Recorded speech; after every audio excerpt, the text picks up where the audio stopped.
और यार, आपके मुल्क में, मेरे मुल्क में ब्रदर, सीसीडी को कराची में बैठ के पॉडकास्टर चीयर लीड कर रहे होते हैं कि जी गोटे बचाओ, अपने प्राइवेट पार्ट बचाओ, गोलियां मार रहे हैं नेफों में, वो तालियां पीट रहे हैं आप। मैं देख रहा था सर, बहुत सारे बुकला भी इसके ऊपर व्लॉग कर रहे हैं, बहुत सारे बुकला सरकास्टिकली मुस्कुराते हुए व्लॉग कर रहे हैं कि लड़की को नहीं ताड़ना जनाब, वो नेफे में गोली चल जाएगी। चल जाएगी। अब आपने वीडियो कॉल के जरिए बंदा वापस मंगवाया और आपने उसे गोलियां मार दी। गोलियां मार दी, देखिए सर, गोलियां ये मार दी। यकीन है ये बढ़ता चला जाए, ये कम कम नहीं होगा। आप फिर एक टाइम आएगा, आप इसे रोक नहीं सकेंगे। मुझे लगता है अब स्टेट को समझ आ गई कि हाथ से बाहर चीज निकल रही है। मुझे लगता है ऐसे कि इनको अब ये जो एफआईए वाला, एफसीसीआई वाला क्रैकडाउन भी है ना, ये निशानी है कि इनको समझ आ गई कि सर बात 9 मई पे शुरू होगी थी।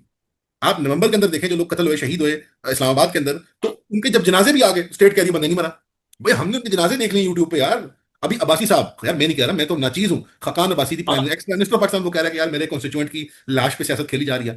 यार वो आदमी शहीद नहीं हुआ टीएल की जलसे में, इसको गोली नहीं, मतलब इससे ज्यादा रीजनेबल वॉइस क्या हो सकती है ex prime minister of Pakistan से ज्यादा? ये ना बहुत बड़ा मसला है। मैं खुद सर उन लोगों में शामिल हूं जिसे पढ़ाया गया यूनिवर्सिटीज के अंदर, इंटरनेशनल रिलेशंस में बताया गया अफगानिस्तान हमारा शोर, हमारी स्ट्रेटेजी डेप्थ, हमारी जी। जनाब अफगानियों के बारे। आज डिफेंस मिनिस्टर खड़े होकर ये कह रहे हैं कि ये तुम कहो कि ये हमारा दुश्मन मुल्क है।